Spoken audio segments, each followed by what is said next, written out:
ಶರೀರವೆಂತೆಂಬುವ ಫಲವ ಹಸನ ಮಾಡಿ ಪರತತ್ವ ಬೆಳೆಯನೇ ಬೆಳೆದುಣ್ಣಿರೋ. ಏನ್ ಬೆಳಿಬೇಕ್ರಿ ಇಲ್ಲಿ?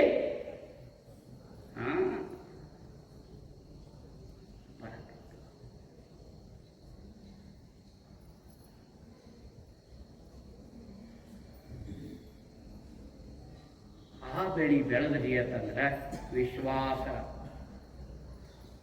ಏನ್ರಿ ವಚನ ಓದ್ರಿ ಸರ?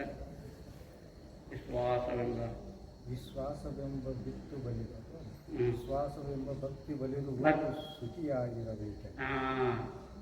ನೋಡಿ, ಇದು ಶಿವಯೋಗ ಸುಖ ಅಂತಾರ, ಪರಮ ಸುಖ. ಆತ್ಮದೇವ ಹೇಳ್ತಾರ, ಮಲ್ಲಿಕಾರ್ಜುನ ನಿಮ್ಮ ಮಹಾನುಭಾವಿಗಳ ಅನುಭವ ಸಂಘದಿಂದಾನು ಪರಮ ಸುಖಿಯ. ಆ ಲಿಂಗಾನುಭಾವದ ವಚನಗಳೆಲ್ಲ ಅನುಭವ.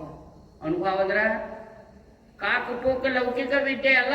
ನಿಜಮನ ಶಿವೆಗಳು ಹೇಳ್ತಾರೆ, ಅನುಭವವೆಂಬುದು ಆತ್ಮವಿದ್ಯೆ, ಅನುಭವವೆಂಬುದು ಅಂತರಂಗದ ರತ್ನ, ಅನುಭವವೆಂಬುದು ನಿಜ ನಿವಾಸದಲ್ಲಿರಿಸುವುದು, ಅನುಭವವೆಂಬುದು ತನ್ನ ತಾನಾರೆಂದು ತೋರಿಸುವುದು, ಅನುಭವವೆಂಬುದು ಗುರುಶಂಭುಲಿಂಗನೊಲಿಸುವುದು.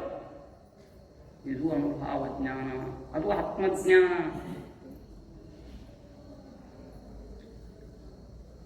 ಅದಕ್ಕೆ ಈ ಜ್ಞಾನವನ್ನು ಇದು ಮಾಡ್ಕೊತಾರ ಅಂತ, ಮನದೋಳು ಶಿವ ತಾನು ಮನೆ ಮಾಡಿಕೊಂಡಿಗನು, ಮನವೇ ಮಹಾದೇವನ ಇರೂ ನೋಡ.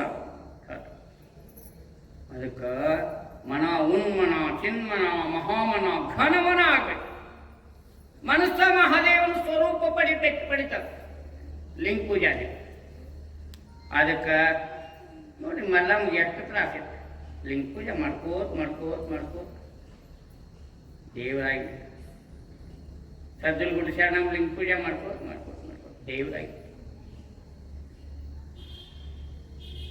ನಿಮ್ಗತ್ಲೆ ಎಲ್ಲ ಕಾಯಿ ಕೊಡ ಇಟ್ಟು ಕಾಯಿ ಇಟ್ಟು ಲಗ್ನ ಹಾಕಿ ಯಾರೇ ಪೂಜೆ ಮಾಡ್ತಾರ. ಅವ್ರು ಯಾರು ಯಾವುದು ಮಾಡಲಿಲ್ಲ, 16 ಸೋಮವಾರ ಮಾಡಲಿಲ್ಲ, ಇದು ಮಾಡಲಿಲ್ಲ, ದೇವಿ ವ್ರತ ಮಾಡಲಿಲ್ಲ, ಯಾವುದು ಮಾಡಲಿಲ್ಲ. ಏನ್ ಮಾಡಿದ್ರಿ ಅವರೆಲ್ಲ ಮಹಾತ್ಮರು? ಲಿಂಗ ಪೂಜಾ.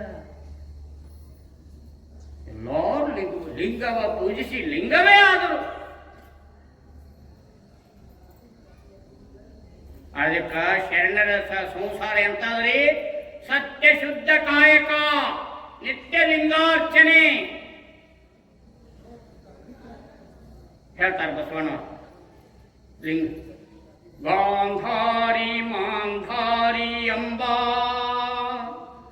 ಅಹೋರಾತ್ರಿಯಲ್ಲಿ ಲಿಂಗವ ಪೂಜಿಸಬೇಕು, ಲಿಂಗವ ಪೂಜಿಸಬೇಕು.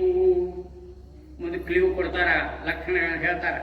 ಊರ ಕೋಳಿ ಕೂಗದ ಮುನ್ನ, ರೈತನ ಗಡಿಯಾರ ಯಾವ್ದು ಗೊತ್ತೇನ್ರಿ? ಕೋಳಿ ಕೂಚಾಳ ಊಟ ಹಾರಿತಾರೆ. ಅದಕ್ಕೆ ಸರ್ವಜ್ಞ ಹೇಳ್ತಾನೆ, ಕೋಳಿ ಕೂಗದ ಮುನ್ನ ಹೇಳುವುದು, ಬಹಳ ವಚನ ನೆನೆಯುವುದು ಆಳಿನಾಳೆಂದ ಸರ್ವಜ್ಞ. ಯಾರು ಲಿಂಗ ಪೂಜೆ ಮಾಡ್ಕೊಂಡು ಕಾಯಕದಾಗ ಒಂದ್ 4 ವಚನ ಓದ್ಕೊಂಡು ಕಾಯಕದಾಗ ತೊಡಗ್ತಾರ. ಅವ್ರು ಆಳಿನಾಳಕ್ಕನ ಪರಮಾತ್ಮ. ಅದಕ್ಕೆ ಬಸವಣ್ಣವ್ರು ಇಲ್ಲಿ ಹೇಳ್ತಾರೆ, ಗಾಂಧಾರಿ ಮಾಂಧಾರಿ ಅಂಬಾ ಅಹೋರಾತ್ರಿಯಲ್ಲಿ 12ರಿಂದ 3 ಗಾಂಧಾರಿ, 3ರಿಂದ 6 ಮಾಂಧಾರಿ. ಇಷ್ಟರೊಳಗೆ ನಮ್ಮ ಲಿಂಗ ಪೂಜೆ ಮುಗಿಬೇಕು. ಗಾಂಧಾರಿ ಮಾಂಧಾರಿ ಅಂಬಾ ಅಹೋರಾತ್ರಿಯಲ್ಲಿ. ಯಾಕಂದ್ರೆ ಪ್ರಶಾಂತ ಇರ್ತದ, ಅವಾಗ ತಂಪಿರ್ತದ, ಓಝೋನ್ ಪದರ ಕೆಳಗೆ ಬರ್ತಿರ್ತದ, ಆಕ್ಸಿಜನ್ ದಟ್ಟ ಇರ್ತದ, ಏಕ ಹವಾ ಸೌದವ. ಬಹಳ ಅದ್ಭುತವಾದಂತ ಆರೋಗ್ಯ ಬಹಳ ಚಲೋ. Early to bed and early to rise, healthy wealthy wife ಅಂತ ಈಗ ಮಾಡರ್ನ್ ಬಂದ. ಆಗ ಕೋಳಿ ಕೂಗದ ಮುನ್ನ ಹೇಳುವುದು, ಭಾಳಲೋಚನನ ನೆನೆಯುವುದು, ಆಳಿನಾಳೆಂದ ಸರ್ವಜ್ಞ. ಅದಕ್ಕೆ ನೋಡಿ, ನಾವು ದೌಡಿ ಎದ್ದ ಅದಕ್ಕೇನು ಭಾಳ ದೊಡ್ಡ ಇದನ್ನು ಬೇಕಾಗಿಲ್ಲ. ಅಘವಣಿ ಪತ್ರಿ ಎತ್ತಂಗ ಸ್ವಲ್ಪ ನೀರ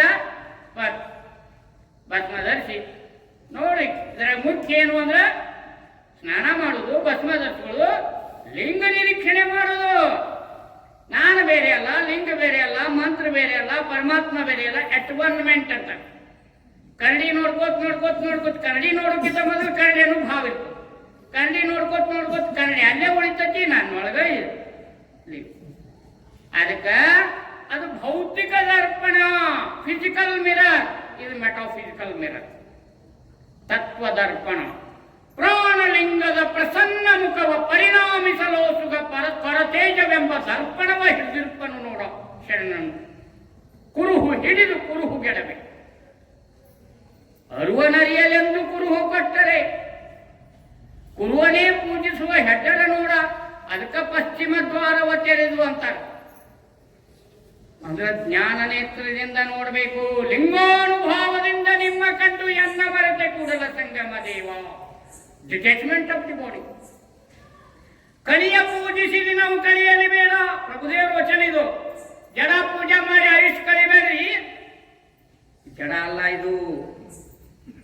ಅಂಗದ ಮ್ಯಾಲ ಇತ್ತು ಅತ್ತ ಲಿಂಗ ಇತ್ತು ಅಂತಂದ್ರ ಇದು ಜಡ ಅಲ್ಲ. ಇದಕ್ಕೆ ಚಿಲ್ಲಿಂಗ ಮಹಾಲಿಂಗ ಅಂತಾರ. ಅದ ಇಷ್ಟ ಲಿಂಗ ಏನಕ್ಕದ? ಮಹಾಲಿಂಗ. ಮಹಾಲಿಂಗ ಸ್ವರೂಪ ಅಕ್ಕದ, ಭಾವಲಿಂಗ ಅಕ್ಕದ. ಇಷ್ಟಲಿಂಗ, ಪ್ರಾಣಲಿಂಗ, ಭಾವಲಿಂಗ. ಇದು ಲಿಂಗದ ಬೆಳೆ.